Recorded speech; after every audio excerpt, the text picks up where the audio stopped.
ඇත්තටම මේ ඔයගලට හිතෙනවා නම් හිතපු සහ දැන් ඉන්න පාලක උඹලට පට්ට ලව් කියලා.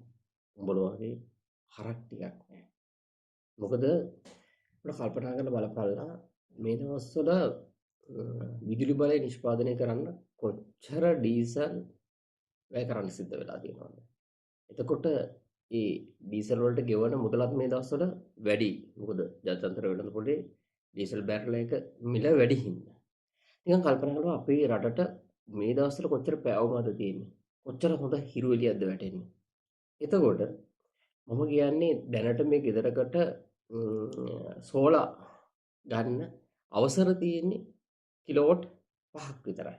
කලින් නම් 20ක් 25ක් වගේ මට දෙන්නේ දුන්නා. නමුත් කිලෝවොට් 5ක් විතරයි. අපි කියමුකෝ හරි කිලෝවොට් 5ක් ඒක ප්‍රශ්නයක් නෑ. හැබැයි ඒකත් ඇති. එතකොට මේ දවල් දවසේ ඒ ගෙදරට කිලෝවාට් 5ක් නිෂ්පාදනය කරන්න සෝලර් පැනල් ගහගත්ත කියන්නේ ඒක අතිරික්ත එකක් තියෙනවා මාසෙට ඉන්කම් එකකුත් එනවා. ඉදිරි බල මණ්ඩලයට දීලා. එතකොට ඒ විතරක් නෙවෙයි.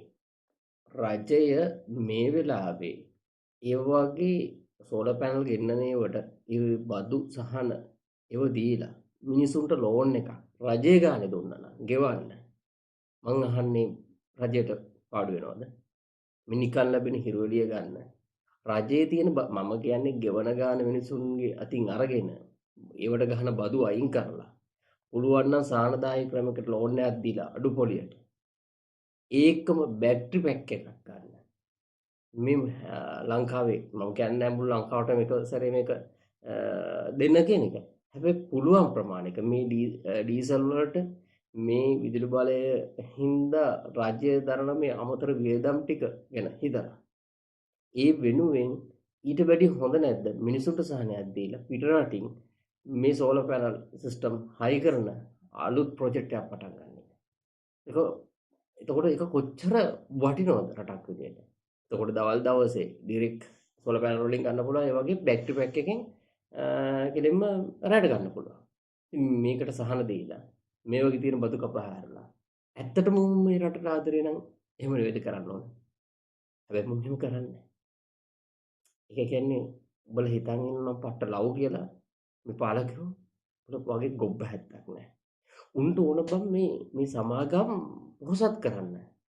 මේ වගේ ඉන්න සමාගම් මොවුන්ගේ හිතවත්තු ඥාති මිත්‍රාදී මේ හැම මේ පාලනතරහින්ට ඉන්න හැම එකාටම මුගේ මොනවා හරි සම්බන්ධතාවයක් තියෙනවා. නිකන් හිතපන් ඊයේ පෙරේදා ලාල්කාන්තගේ ගේ හදන්න එක YouTube page එක ගියා. නිස්සංග සේනාධිපතිකින් සල්ලි අරගෙන තමයි ඒක අප්පා මුදලක් විතර අරගෙන තමයි මේක කරේ කියන්නේ.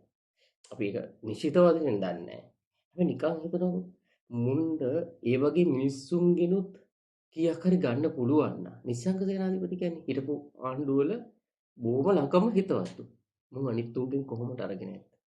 අපි හිතන්න ඕනේ ඒකයි. මෙහෙම කියපු මේ විදිහට මුන්ට නැති බණේම කියපු මේ විදිහට දැන් මුන්ගේ දේවල් එළියට එනවා. මුන්ගේ අපිට නොපෙනෙන පරාසය කොච්චර ඇද්ද? කොච්චර සල්ලි ඇද්ද? දැන් ගෙයක් කියන එක මුන්ට හංගගෙන ඉන්න බැරි හින්දා එළියට එනවා. ඒකට මුන්ට හංගගෙන ඉන්න පුළුවන් දේපල කොච්චර ඇද්ද? වත්කම් කොච්චර ඇද්ද? පිරට වත්කම් කොච්චර ඇද්ද?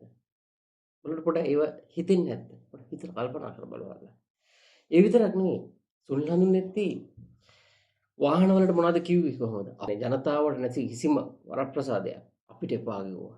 හැබැයි ඇවිල්ලා මොකද V8 එකෙන් බැස්සේ. නිකන් හිතන්න V8 එකෙන් බැස්සේ ප්‍රශ්නයක් නෙවෙයි මම කියපුවත් එක්ක.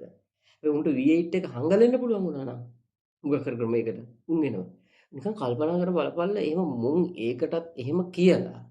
එතකොට ඒ වාහනේට අපහාස කරලා ඒකෙන් යනුන්ට අපහාස කරලා ඒ පච හලලි වෙලා ඒකෙන් ඇවිල්ලා මුන් ජනතාවට පේන ටික ඔය මුන් හැංගි හොරා මුන් කියලා බැනලා මාර සුද්ධවන්තයි කියලා කියපු මුන් හංගගෙන කොච්චර හොරකම් කරනවද පොඩ කල්පනා කරන්න හරි ඒ කියන්නේ අපි හිතන්න ඕන අර පේන දෙයට මොකක් හරි මඩපාරක් හරි මේකට පෝස්ට් එකක් කරන එක නෙවෙයි ඊට එහා හිතන්න ඕන මුන් මෙහෙම පේන්න මෙහෙම කරනවා නම් නොපෙනෙන කොච්චර වංචා දූෂණ කොච්චර කරනවද ඒක තමයි ඇත්ත මේක එක්කත් මහමදාම කියනවා මේක එක්කත් අපේ පන්තියේ උන්නේ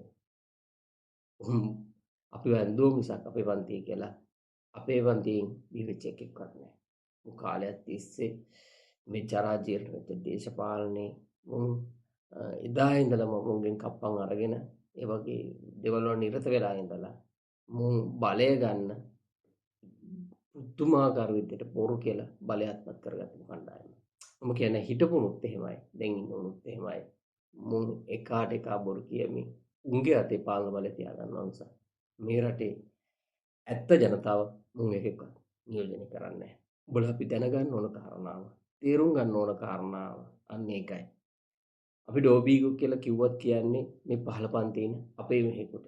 අපි බයියෝ කියලා කිව්වත් කියන්නේ පහළ පන්තියේ ඉන්න අපේ මෙහෙකුට. ඔක තමයි ඇත්ත කතාව. උඹලා අපි බරා ගන්නවා. උන් සතුටින් ඉන්නවා. මෙන්න මේක හරියට තේරුම් ගත්ත දවසට උඹලට අපිට සතුටින් ඉන්න පුළුවන්. රටක් හදාගන්න පුළුවන්. ඒක නොතේරෙන තාක් අපි මුන්ගේ ගැත්තු වෙන තාක් මුන්ගේ කුණු හොදන තාක් හැමදාම අපිට මේ විදිහේ දුක් විඳින්න පුළුවන්. ඒක තමයි.